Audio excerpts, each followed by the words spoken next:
अस्सलाम वालेकुम। प्रोग्राम में आपको खुशामदीद। मैं हूं मसूद रज़ा। पाकिस्तान के देरीना मसाइल और ये सोच पाकिस्तान के अंदर मौजूद है कि out of the box solution होना चाहिए।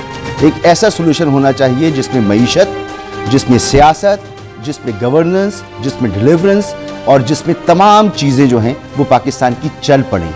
और ऐसे किसी निज़ाम के लिए इस वक्त कोशिशें हो रही हैं। ख़ास तौर पर दुनिया मीडिया ग्रुप के चेयरमैन और अलाइड ग्रुप ऑफ कॉलेजेस के सरबरा मियां आमिर महमूद साहब ने कुछ अर्से पहले किताब लिखी, पाकिस्तान 1947 थ्रू 1925, और उसमें उन्होंने बड़ी तफसील से तमाम बातें लिखी और उसके बाद वो बाकायदा इसकी एक कैंपेन कर रहे हैं। उनका कहना यह है कि वो अपने हिस्से का काम कर रहे हैं और उसमें उनकी तजवीज़ ये है कि मुल्क के अंदर जितने डिस्ट्रिक्ट्स हैं उनको सूबे का दर्जा दे दिया जाए और उस पर वो पूरी जो है वो उसकी जो साइंस है वो बयान करते हैं कि ब्यूरोक्रेसी किस तरह से काम करेगी, सियासत किस तरह से काम करेगी। क्योंकि अगर हम सर्कुलर डेट को ही लें, मसला क्या है, लीकेजेस, चोरी।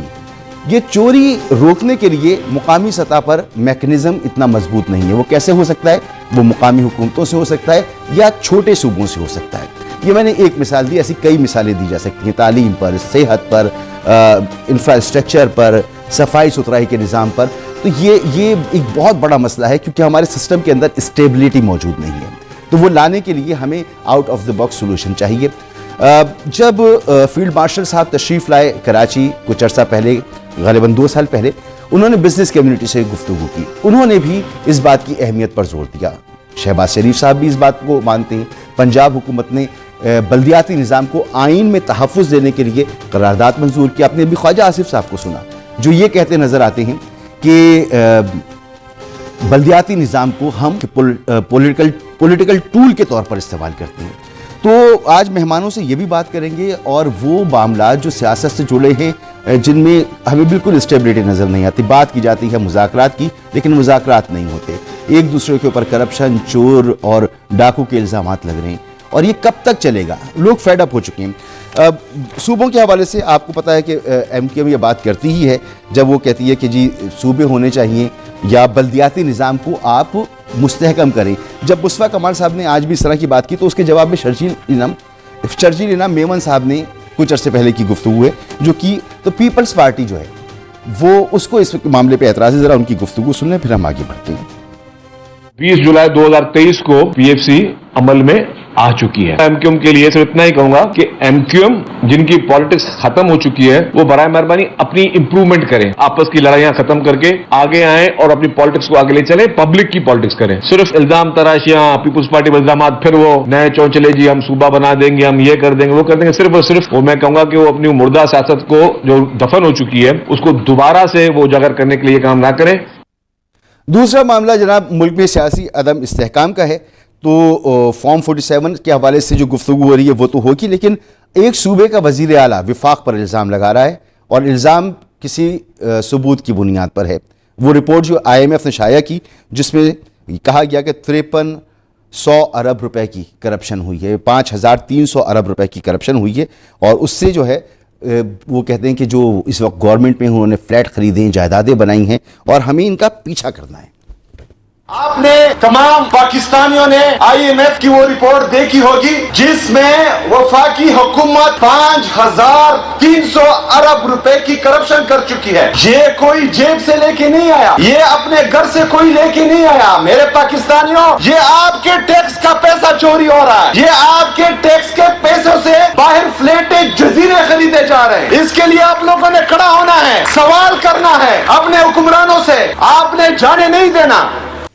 तो इस तरह के मामला उठते रहेंगे। ये करप्शन का मामला भी जब हुकूमत से कहें तो वो कहते हैं इंतजामी मामलात हैं और इसको सुधारने में टाइम लगेगा और इसके लिए उन्होंने कोशिशें शुरू कर दी हैं। तो वही मामला आके रुकता है कि किस तरह से आउट ऑफ द बॉक्स कोई ऐसा सोल्यूशन हो कि इतनी बड़ी लीकेज रोकी जा सके। मिर्ज़ा इख्तियार बेग साहब माहिर मईशत भी हैं और रहनुमाए पाकिस्तान पीपल्स पार्टी के। सर बहुत शुक्रिया आपका। अहमद ओवैस साहब हैं, सीनियर कानूनदान हैं, रहनुमाए पाकिस्तान तहरीक इंसाफ की। सर आपका बहुत बहुत शुक्रिया। और जाहिद खान साहब सीनियर पार्लियामेंटेरियन भी हैं, सीनियर सियासतदान हैं, रहनुमाए पाकिस्तान मुस्लिम लीग नून के। सर आपका भी बहुत बहुत शुक्रिया। मिर्ज़ा इख्तियार बेग साहब, किस तरह से हम इस करप्शन को जो जिसका जिक्र किया है आईएमएफ की रिपोर्ट ने, और वजह बताई है कि जी ये ठेकों में होती है, कार्टल्स हैं, बद इंतज़ामी है, ये सारी चीज़ें हैं, और इतनी करप्शन है कि अगर ये रोक ली जाए तो हमारी ग्रोथ जो इस वक्त तकरीबन सिफर के आसपास तवक्को की जा रही है, वो 6% की तरह की सतह पर ग्रोथ करेगी। तो ये बहुत बड़ा नंबर है। तो इसको तो हमें सबसे पहले, ये तो हमारे हाथ की चीज़ होनी चाहिए जिस पर हमें काबू पाना चाहिए, लेकिन ऐसा हो नहीं रहा। तो हमें out of the box solution चाहिए। अब वो सूबे हों या वो बल्दियाती निज़ाम हो, क्या हो सर? 78 सालों में हम इसको काबू में नहीं ला सके, और ये बड़ी सही बात है, 100% में इत्तेफाक करूंगा।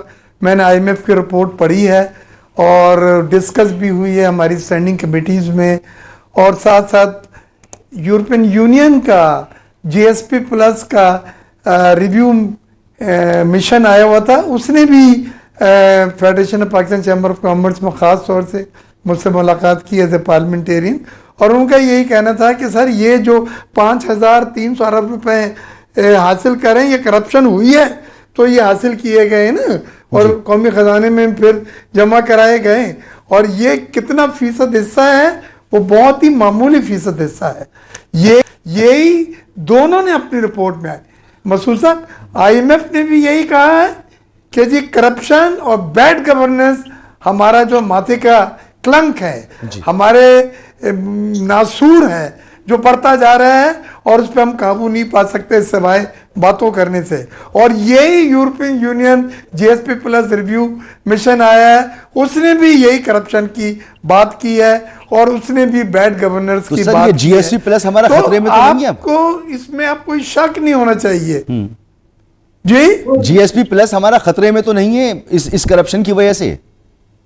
जी वही बता रहा हूं। उन्होंने जीएसपी प्लस के जो रिन्यूएबल था उस पे उन्होंने कहा एक हिस्सा तो इसका बड़ा अच्छा है कि आपने 97% इसको यूटिलाइज किया, आपकी एक्सपोर्ट 6 अरब यूरो एक साल में बढ़ी, वो सब बहुत अच्छा है। मैंने कहा हम शुक्रगुजार हैं कि जीएसपी प्लस से अगर 30-35 बिलियन की एक्सपोर्ट बढ़ी तो नई मुलाजमतों के मौके पैदा हुए, गुर्बत में कमी हुई और हमारी माशी ग्रोथ हुई है। लेकिन उन्होंने कहा लेकिन दूसरा चीज जो आपने हमसे वादा किया था इसके साथ जो आपने हदायत हासिल किए हैं वो तो पूरे नहीं कर सके आप। उसमें उन्होंने कहा कि जी फ्रीडम ऑफ एक्सप्रेशन है, फंडामेंटल राइट्स है, चाइल्ड लेबर है, और जिस चीज में उन्होंने मुझे पकड़ लिया और मैंने बड़ी मुश्किल से जवाब दे पाया वो ये था कि जी कैपिटल पनिशमेंट है, आपके यहाँ करप्शन है इतने अरबों रुपए का, और ये सजाए मौत है जिसको कैपिटल पनिशमेंट कहते हैं। मैंने उनसे कहा जी बिल्कुल है, हम कवानीन रिव्यू कर रहे हैं, लेकिन 10 साल से पाकिस्तान में कोई सजाए मौत को लटका नहीं गया। सजा जरूर हुई है, अपीलें सुप्रीम कोर्ट लेवल पे, लेकिन अभी किसी को भी डेथ कैपिटल पनिशमेंट नहीं हुई, उसको हम रिव्यू कर रहे हैं। ये सब वो थे 17 कन्वेंशन जो हमने साइन करके उनको दिए जीएसपी प्लस। सर हमने उनसे हम तो बहुत ही ढीठ साबित हो रहे हैं 2014 जनवरी को हम बहुत ढीठ साबित हो रहे हैं। यूएन का जो मिलेनियम डेवलपमेंट गोल प्लान जो है हम उसके सिग्नेटरी हैं, हम यूरोपीय यूनियन के सिग्नेटरी हैं, हम जीएसपी प्लस के सिग्नेटरी हैं। हम वादे करते हैं ना चाइल्ड लेबर से हमारी जान छूटती है, ना करप्शन से जान छूटती है। ये तमाम मसाइल जो जैसे सराहियत कर गए और हम छोड़ने को तैयार नहीं करी। हमने कहा जी अब चाइल्ड लेबर नहीं है, हमारी फैक्ट्रीज की आप विजिट कर लें। एनवायरमेंटल में हमने कहा हमने कंबाइंड एफुलेंट ट्रीटमेंट प्लांट लगाया हुआ, हमारे अपने जो मिल है डेनबेरा की, जब उनसे डिस्चार्ज होता है एफुलेंट तो हम सर कितनी ना देखिए कितनी है। आप जैसे सनतकार जो हैं उनकी चंद मिले होंगी ना, बाकी तो आप देखें ना ये इंडस्ट्रियल जोन में आके देखें हर जगह आपको बदबू, इंफ्रास्ट्रक्चर टूटा हुआ, एक ऐसा लगता है किसी उजाड़ खाने में आप आ गए। एक बात बतला दूं मैं आपसे, आपको जो हमारे बाहर हैं बड़े जैसे जी वॉलमार्ट, के मार्ट, जेसी पेनी, जॉर्डेश, जहरा, डीजल, गैप, ये ऑडिटर भेजते हैं हमारे एक एक चीज चेक करके आगे चाइल्ड लेबर मिलती है या ये एफुलेंट हम नाले में या नदी में बहा रहे हैं, वो ऑर्डर कैंसिल कर देते हैं कि आप आलूदगी में इजाफे का सबब बन रहे सबब हैं जी, ऐसा इसलिए ही हम है। आपसे नहीं ले सकते। ऐसा ही है। तो ये वो तो बड़े कहते हैं गंभीर मसाइल है ना सर। कार्बन कम अब करें। इनका हल जो है, मैं फिर आता हूं आपके पास, जाहिद हुसैन साहब। सर जाहिद खान साहब, ये फरमाएं कि इनका हल क्या हो सकता है, क्योंकि ग्राउंड जो ये मसाइल पैदा होते हैं इसका तो इदराक भी नहीं होगा। हमारे वजीर बल्दियात 6 करोड़ के सूबे का वजीर बल्दियात, 12 करोड़ के सूबे का वजीर बल्दियात, 5 करोड़ के सूबे का वजीर बल्दियात, सर उसको क्या पता कि ये गली मोहल्ले में हो क्या रहा है, और जो उसका सिस्टम है नीचे का वो भी कंट्रोल में, पावर भी डेलीकेट नहीं करना, और फिर ये करप्शन के इतने बड़े बड़े फिगर्स आना। दुनिया परेशान हो गई कि भाई आप हो किस मिट्टी के बने हुए। ये मसूद अजहर साहब, ये एक तो मैं बात नहीं समझ सका हूं कि ये जो IMF का रिपोर्ट, क्योंकि मैंने खुद पढ़ा नहीं है जी, तो ये 1 साल का है, ये 5,000। मैं आपको बता देता हूं, ये 2 साल की कारकर्दगी है जो शहबाज शरीफ साहब की गवर्नमेंट है उसके। और ये फेडरल गवर्नमेंट की, जी, फेडरल गवर्नमेंट की।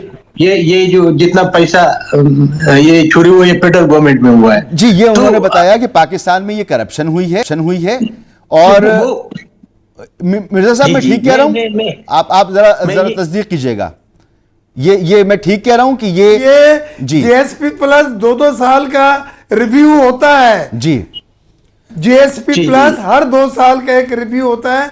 और ये करप्शन उन्होंने पिछले 3 सालों के एक वेटेड एवरेज में निकाली है जी, जो हुई है KPK गिलगित बल्तिस्तान। उन्होंने वो प्रोजेक्ट और वो एरियाज आइडेंटिफाई किए हैं जहां पे करप्शन। जी जी, अब मैं आपको बताऊं जाहिद खान साहब, एक तो ये उन्होंने बताया है और उन्होंने कहा है कि 17.4 अरब डॉलर इलीट कैप्चर है जो कि डायरेक्ट चला जाता है हमारी इलीट को हर साल, बहुत बड़ी रकम है। और वो ये कह रहे हैं कि अगर आप इसको रोक लें, इस बात से आप अंदाजा लगाएं कि उन्होंने ये कहा है कि आपके अभी GDP 3% है, अगर आप यही करप्शन एग्जिस्टिंग रोक दें तो 3 साल में ये 6.5% हो जाएगी। सोचें जरा सर, सोचें। तो फिर मैं बात जी जाहिद खान साहब फरमाएं, अब आप, ये पूरी सूरत हाल आपके सामने, आपकी हुकूमत है। यही अर्ज करने चाहता था, फिर उसने क्लियर कर दिया कि ये सिर्फ फेडरल गवर्नमेंट नहीं है, इसमें सारी प्राइवेसीज पे है, क्योंकि ये बहुत बड़ी रकम है, ये एक फेडरल गवर्नमेंट का नहीं हो सकता है जी, फेडरल गवर्नमेंट का भी होगा। मैं करप्शन की बात नहीं करता हूं कि उधर करप्शन नहीं हुई, करप्शन होगी, लेकिन ये पूरा प्राइमेसीज की और सबकी है, इस पे काबू पाना हमारे लिए बहुत जरूरी है, क्योंकि हमारे तो यहाँ पे बेड गवर्नर्स है, यहाँ पे तो हमारी जो हमारे मैशियत है वो बिल्कुल बैठती जा रही है, हमारे यहाँ पे दहशतगर्दी उरूज पे है, हमारे यहाँ पे पॉलिटिकल सिस्टम हमारे खतरे में होती है। तो ये सारी चीजें तो है, इसमें तो कोई दूसरी राय है नहीं। तो ये सारी पॉलिटिकल पार्टी किसी एक मसूद अजहर ये बात कि ये इस वक्त जो हम जिस सूरत हाल पे पहुंचे, मैंने तो तकरीबन 45 साल सियासत में हो गई है और मैंने ये सारे अखबार देखे तकरीबन, और हर मार्शल्ला वाला भी देखा है, सब देखे, हुकूमतें भी देखी है। मैं इस नतीजे पे पहुंचा हूं कि जब तक ये सारी पॉलिटिकल पार्टी एक मेज पर बैठी नहीं और ये अपने गुनाहों का कफारा अदा न करे और न कहे कि ये जो अभी तक जो कुछ हुआ वो तो हुआ, अब हमें मिल बैठकर आगे इस मुल्क को चलाना है, ये करप्शन का भी खात्मा करना है और गुड गवर्नेंस पिलाने हैं, और हमने पॉलिटिकल जो हमारी अनस्टेबिलिटी है ये हमने खत्म करना है। अगर ये होगा तो फिर हमारे मुल्क आगे तरक्की करेगा, नहीं होगा तो ये कोई हम पे एक तरफ से भी बात आएगी, दूसरी तरफ से भी बात आएगी। और सबसे जो बड़ी बात है, आपने लोकल बॉडीज की बात की है, लेकिन लोकल बॉडीज तो बहुत जरूरी है, लेकिन बदकिस्मती से इधर लोकल बॉडीज जो होती है वो कैसे होती है। मैं अपने सूबे की बात करता हूं, 4 साल हो गए पीटीआई ने वहां इलेक्शन किया है। जी जाहिद खान साहब, जाहिद खान साहब आपकी आवाज नहीं आ रही मुझे, आप जो कहना चाह रहे हैं वो मैं अहमद ओवैसी साहब के सामने रख देता हूं। अहमद ओवैसी साहब, 4 साल हो गए इस इलेक्शन किए हुए, लेकिन आपके सूबे में यानी कि पीटीआई जहां पर हुकूमत करी है खैबर पख्तूनख्वा में, वहां बल्दियाती हुकूमतों को पैसे भी नहीं दिए जा रहे और ये बड़ी मुसद्दिका इत्तलात हैं। तो कोई भी बल्दियाती निज़ाम नीचे पावर डेलीगेट करने के लिए तैयार नहीं है। और सबसे खतरनाक बात यह है कि ऊपर की सतह पर, मरकज या सूबे की सतह पर कोई सियासी जमात, मुल्क की सतह पर कोई सियासी जमात एक दूसरे को कबूल करने को तैयार नहीं है। सब एक दूसरे की नफी कर रहे हैं कि मैं तुमको सियासतदान नहीं मानता, मैं तुम्हें चोर डाकू मानता हूं, मैं तुम्हें चोर डाकू मानता हूं। तो एक दूसरे को कबूल ही नहीं करेंगे तो बैठेंगे कैसे सर? जी आपने सही बात की है। सवाल तो ये है कि देखिए, जब आप किसी ज़ाब्ते कानून से हट के बैठ जाएंगे तो फिर आप किसी पाबंदी से मुबर्रा हो गए, और जब आपके ऊपर कोई पाबंदी नहीं रही तो फिर अगर आप ताकतवर हैं तो दूसरे को दबाएंगे, उससे कोई कम ताकतवर है वो उसको दबाएगा, और कोई बहुत ताकतवर हो जाएगा वो सबको दबाएगा। हम इस प्रॉब्लम के शिकार हैं इस वक्त। कभी आप गौर कीजिए ना, हमें इस वक्त आप देखिए अभी बात करप्शन की हो रही थी, तो मैं आपको थोड़ा सा बताता हूं। अभी IMF की रिपोर्ट अपनी जगह, आपने ऑडिटर जनरल पाकिस्तान की रिपोर्ट भी देखी होगी जी, जिसमें टाइपो हो गया था बाद में, वो छपी हुई है। ऑडिटर जनरल पाकिस्तान की रिपोर्ट जो है वो अगस्त के महीने में भी आई थी, फिर वो अक्टूबर के महीने में, सितंबर के महीने में इसमें डॉन अखबार में भी छापी गई, और उसके अलार्मिंग जो उसमें लिखा हुआ है कि मैं अकल दंग रह जाती है कि 375 ट्रिलियन रुपीस का miss appropriation, financial miss appropriation उन्होंने इंडिकेट किया। और सर जुल्म देखें फेडरल गवर्नमेंट को, सर जुल्म देखें कि वो रिपोर्ट आई, पब्लिश हो गई, फिगर फिर देखिए प्रेशर कितनी आया, बड़ी है। फिर ऑडिटर जनरल ने वो रिपोर्ट वापस ली कि टाइपो हो गया था। ये जो रिपोर्ट है IMF की, नहीं, इन्होंने कहा कि ये रिपोर्ट जो है ये इसमें गलतियां हैं जी, वापस भेज दी। जी ऐसा उन्होंने दोबारा तस्दीक करके फिर वापस भेजी है जी। अच्छा, और कहा है कि हमने सब चेक कर लिए, इसमें कोई गलती नहीं है।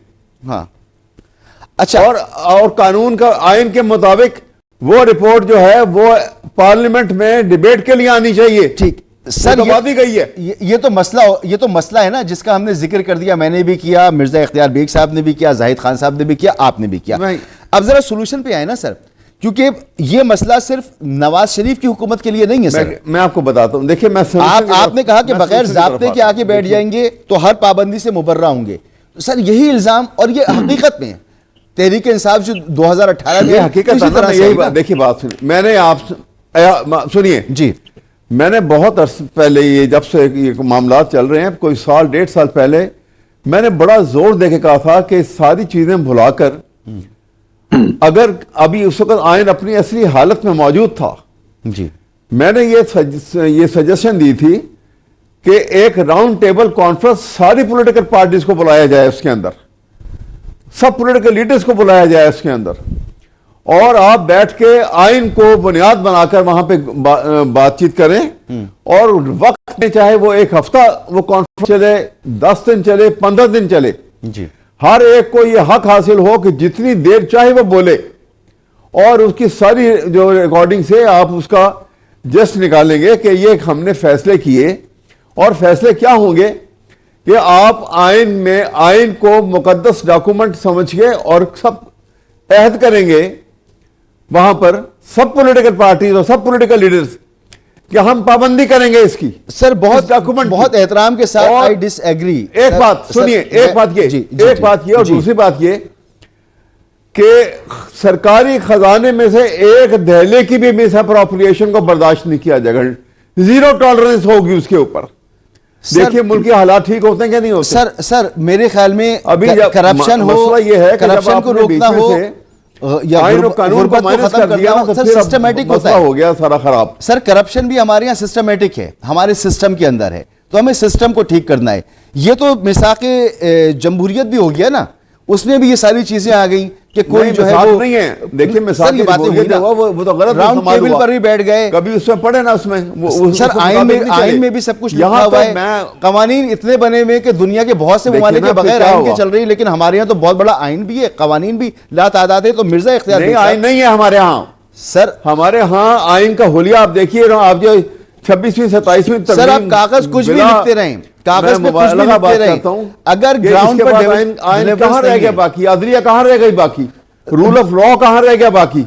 ठीक है, कौन सी डेमोक्रेसी की हम बात करते हैं? मिर्जा इख्तियार बेग साहब, जब इन हालात को भी देखिए, आपने गुफ्तगू सुनी अहमद ओवैस साहब की, ये फरमाए कि निज़ाम की जहां बात होती है तो हमारे यहाँ अरब ममालिक में बादशाहत है, चीन का अलग निज़ाम है, इंडिया का अलग निज़ाम है, अमेरिका का अलग निज़ाम है, बरतानिया का अलग निज़ाम है। तो निज़ाम मुख्तलिफ होते हैं, कहीं पर फौजी और सिविल ताल्लुकात भी होते हैं जिसमें चल रही होती है गवर्नमेंट, लेकिन डिलीवर करते हैं हर निज़ाम।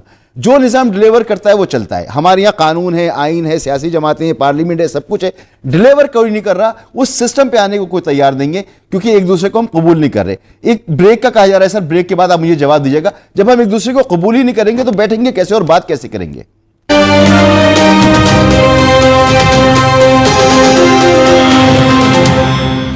Welcome back. ब्रेक से पहले बात हुई कि मुल्क के मसाइल का हल यह है कि सब जमातें आपस में मिल बैठें, बातचीत करें और फिर कोई मुआहिदा करें। कोई इमरानी मुआहिदे का जिक्र एक अरसे से हो रहा है।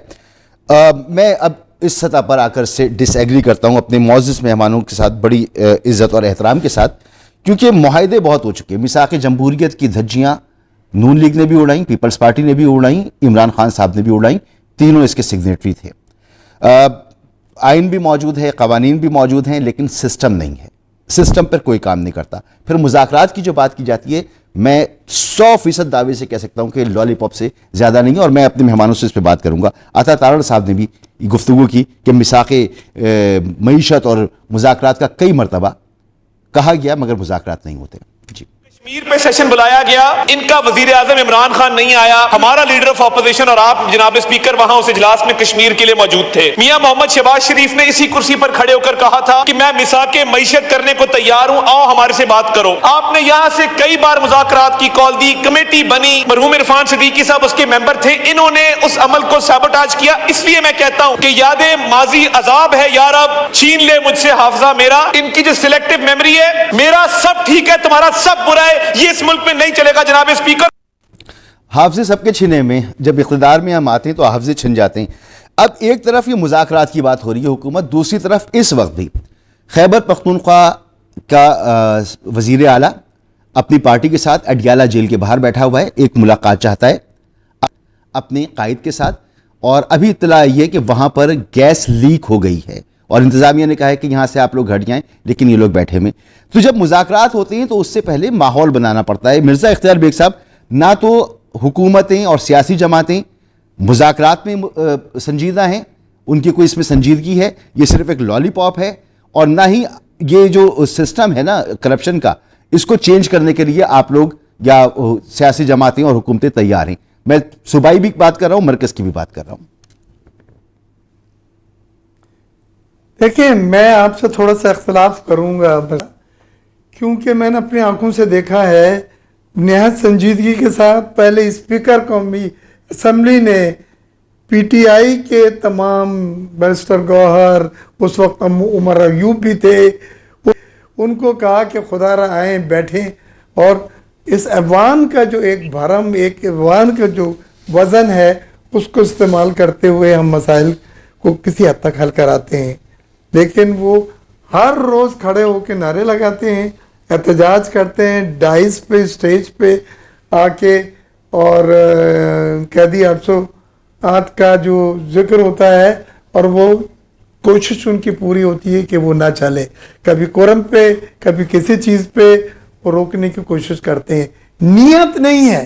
जहां तक बात है, अदम बर्दाश्त है, एहतसाब नहीं है, कोई अकाउंटेबिलिटी नहीं है, नियतें नहीं है कि जी मुल्क के मफादात सुप्रीम है, आपस की आप अपना को छोड़े, खुदारा बैठ के तमाम हरबे तो इस्तेमाल कर लिए ना, गिराव हो गया, जलाव हो गया, धरना हो गया, एजुटेशंस हो गई, हासिल क्या हुआ?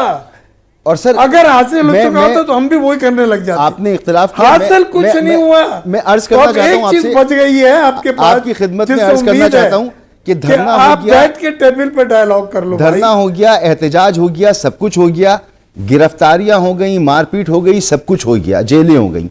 सर, दोनों तरफ है ना, मैं कह रहा हूं दोनों तरफ संजीदगी नहीं है, मुझे तो नजर नहीं आती।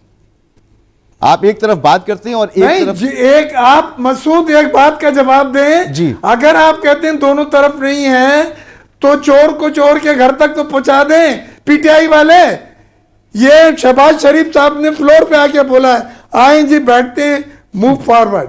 आज फिर स्पीकर ने, ऐवान में मैं मौजूद था कौमी असम्बली के, इनको ऑफर दी है। हमने इनसे कहा कि आप अपनी स्टैंडिंग कमेटी की जो चेयरमैनशिप है ना रिजाइन करें, आप मेन स्ट्रीम में आए, मिलके फैसला करें। मुल्क को जरूरत है हम सब की मिलके एक कलेक्टिव विजडम पे फैसला करें। ठीक है, फिर आप शिकायतें करते हैं, ठीक है, अवाम में आपकी जाहिद खान साहब सुकड़ रही है, आपकी ताकत सुकड़ रही है जी। और उसके बाद भी आप अभी जो इलेक्शन हुए मसूद, मैंने बाहर से देखा है, मुझे नजर आया है कि लोग पीटीआई की वो पॉपुलैरिटी नहीं रही है सर। पीटीआई खड़ी नहीं थी, 2 हलकों पर पीटीआई खड़ी हुई है, बाकी तो आप देख रहे हैं उन्होंने वोट, यानी वोट किसके दिए। खिलाफ जीते हैं सर? किसके तो खिलाफ आपको जीते? अपनी दो हलकों में पीटीआई थी सर। ये एहतजाज की और पीपल्स पार्टी की तो जमानतें जब्त हो गई हैं सर। हिकमत अमली है उससे तो आप लिटमस टेस्ट में फेल हो गए सर, कुछ नहीं हासिल कर सर। सके। मैं बहुत एहतराम से आपको आप कहूंगा अपनी हिकमत अमली बदलें। क्योंकि मैं चाहता हूं यहां से जो बात हो ना वो दलील के साथ हो। मुकाबला किससे हुआ है? मुकाबला तो दो सीटों पर हुआ है, वो भी तहरीक इंसाफ के साथ। बाकी पर तो मुकाबला जो है तहरीक इंसाफ का यही ना, किससे जीते हैं आप लोग? और पीपल्स पार्टी की जमानतें जब्त हुई हैं।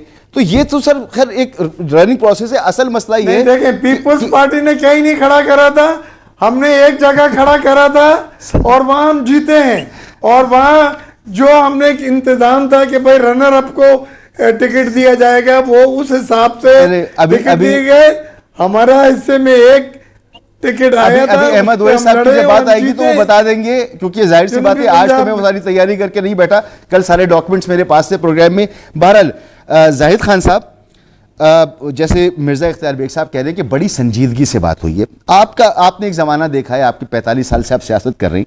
ये मुमकिन है, ये नहीं पता शहबाज शरीफ साहब को या बिलावल साहब को कि अगर मुज़ाकरात होने हैं तो इमरान खान से होने, ना गौहर खान से हो सकते हैं, ना उमर अयूब से हो सकते हैं। उनसे बात करेंगे तो उसको जाके मिलना पड़ेगा इमरान खान से, और इमरान खान से मुलाकात नहीं होने देते। तो क्या ये माहौल है मुज़ाकरात का? देखिए, दो बातें हैं। एक तो मसूद रज़ा साहब, सबसे पहले बात ये होती है कि पहले कोई बेस बनता है ना, उस बेस के बाद ये सारे बातें जो आप कहते हैं फिर उसी पे बात आ जाती है। मैं आपको एक बात बताता हूँ जी। अभी एक तो जो वज़ीर-ए-आला की मुलाकात नहीं करवाने मैं जी जाहिद खान साहब, बड़ी ख्वाहिश है कि आपसे गुफ्तगू होती रहे, लेकिन आपके पास से कुछ सिग्नल के इश्यूज हैं। मैं जैसे आप वापस आते हैं मैं आपसे की तरफ आता हूं। अहमद ओवैस साहब, संजीदगी बहुत है हुकूमत की तरफ से, मिर्जा इख्तियार बेग साहब फरमा रहे हैं। मैं इख्तिलाफ करता हूं, ना आपकी तरफ से संजीदगी है ना उनकी तरफ से संजीदगी है। सर देखिए, मैं आपको बताऊं, अभी मिर्जा साहब ने जो बात की है ना कि स्पीकर के वहां पे बुलाया गया और बातचीत, देखें उसकी जरा पूरी जो बिल्कुल बात सबके सामने आई है और जो रिकॉर्डेड है, मैं वो आपको बात बताता हूं। दिसंबर में, पिछले साल दिसंबर के आखिर में, ये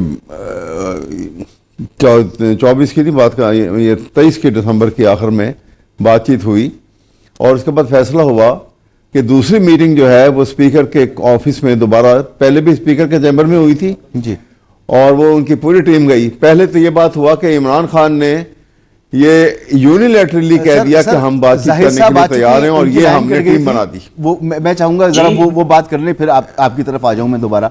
जाहिद खान साहब प्लीज चलिए आप कंटिन्यू सुन लें। जी, मैं यही बात करना चाहता था। देखिए, एक बात मैंने कहा कि मुलाकात करने में कोई कबाहत नहीं, मुलाकात हो जाते तो क्या क़यामत आ जाती है। लेकिन मैं एक बात आपको बताना चाहता हूं कि अभी एक पख्तूनख्वा की हुकूमत ने एक जरगा बुलाया था जिसमें सारी पॉलिटिकल पार्टी गई थी और मुस्लिम लीग की नुमाइंदगी मैंने की थी। उस पर हमने एक एलामिया जारी किया है, मेरे ख्याल में वो सारा आपके पास भी होगा, सब लोगों के पास होगा। देखिए, वो बेस था इनके डिस्कशन का, एक बेस था जिसपे उनने उस जरगे का वहां फैसला ये हुआ कि ये जो पीटीआई की हुकूमत है, जो चीफ मिनिस्टर साहब का जो इनके मुतालिबात है, जो इनके चीजें, वो तो एक अलग साइड पे होगा, लेकिन दूसरे साइड पे हम मुज़ाकरात करें ताकि ये जो सूबों में इस वक्त खासकर हमारे सूबे में जो दहशतगर्दी वाला मसला है और बाकी सूबों में है, इसका कोई हल ढूंढे, हल निकले। तो जाहिर है कि अगर मसूद रजा साहब उस चीज को आगे चलता तो शायद ये भी बात जो आपके साथ में मुत्तफिक हूं कि जाहिर है कि पीटीआई के जो सरबराह इमरान खान है तो उसके साथ भी बात हो सकती थी, लेकिन पहले तो इब्तिदा तो किसी जगह से करें। अगर आप कहते हैं नहीं सर आप लोगों ने वो जो डॉक्यूमेंट बनाया, बड़ा कम्प्रिहेंसिव डॉक्यूमेंट था, उसमें सारी मामलात मौजूद थे और बड़ा मुत्तफिका डॉक्यूमेंट था, वहां पर बड़ी अच्छा हुआ। लेकिन विफाक ने उसको घास नहीं डाली सर। विफाक नहीं जी, में। नहीं विफाक की कम नहीं मसूद रजा साहब, मैं उसमें मौजूद था, मेरा उसमें दस्तखत है। मैंने उसको यही कहा था कि पहल आपने करना है, आप अपना जगह बना दे, अगर आपको जरूरत हमारी है तो हम आपके साथ जाते हैं और हम साथ मरकज से बात करेंगे और आपके जो मुतालिबात है हम आपके साथ देंगे मरकज में, हम उसके साथ नहीं देंगे। लेकिन ये सारी बातें निकली, लेकिन उन लोगों ने उसके बाद तो पूछा तक नहीं। और ये फैसला हुआ कि जब स्पीकर ने जब अनाउंस किया तो उसने कहा कि ये जरगा जो है ये कंटिन्यू होगा और ये आगे मुज़ाकरात करेगा। उसके बाद बात ही नहीं हुई। सर मैं एक बात देखिए, आपसे ऐसे और तो नहीं पूछता था हूं, कि अहमद वैद साहब के क्या- पास आता हूं कि क्या जो कागज पीटीआई कह रही है, जाएगा और कागज पे मरकजी हुकूमत वो करेगा, ऐसे नहीं था। सर- यही था कि ये जगह आगे जाके बात करेगा, जो मसाइल है, जो सर ये मुश्किलात बताएं, हैं, ये इसका बताएं कोई जवाब सर करे। ये बताएं कि जब सीएम कहता है वजीर आजम से कि मेरी मुलाकात करा दें, वजीर आजम कहते हैं कि मैं पूछ के बताऊंगा, यानी पंजाब हुकूमत से पूछेंगे वो, तो उसके बाद वो जवाब नहीं देते, तो वजीर आजम साहब इतने बाइख्तियार हैं, उनकी इतनी चलती है। ये आप मेरे से सवाल, मसूद रजा साहब मेरे से सवाल किया। जी मैं आपसे कह रहा हूं कि वजीर आजम साहब की मैं इतनी ये चलती कहना, है देखिए कि ये वो बिल्कुल, कुछ कर ये मैं सकें। आपका बिल्कुल सवाल, और ये वहां पे जरगे में भी जी। वजीर आला ने ये बात की। वजीर आला को मैंने ये कहा कि वजीर आला साहब अगर उसने ये बात की है तो इसका ये मतलब है, पता नहीं किस सेंस में उसने किया, लेकिन हम आपके साथ हैं, आप आए हमारे साथ, आप अपने यही बातें करें, हम आपके साथ देंगे। हमने सबने जिन्हें जरगा था हाँ। उसमें सारी पॉलिटिकल पार्टी थी, एक अकेला हम नहीं थे, और हमने दस्तखत किए और उसके इलामिये में सारी चीजें मौजूद है और उस इलामिये पे अमल होगा। लेकिन अगर ये फॉरवर्ड स्टेप उठाएगा और आगे बढ़ेंगे तो अहमद तभी वैद साहब, बात होगी ना। ऐसे हकीकत तो यही है ना, हकीकत तो यही है कि अगर मुज़ाकरात होने हैं और कोई out of the box solution निकालना है, उसमें जरदारी साहब होंगे, बिलावल साहब होंगे, नवाज शरीफ साहब होंगे, मरियम होंगी, शहबाज शरीफ साहब होंगे, इधर से इमरान खान होंगे, और फिर अगर बात कोई होगी तो सियासी हल निकलेगा, इसके अलावा नहीं निकल सकता। मैं आ रहा हूं आपके पास एक ब्रेक के बाद।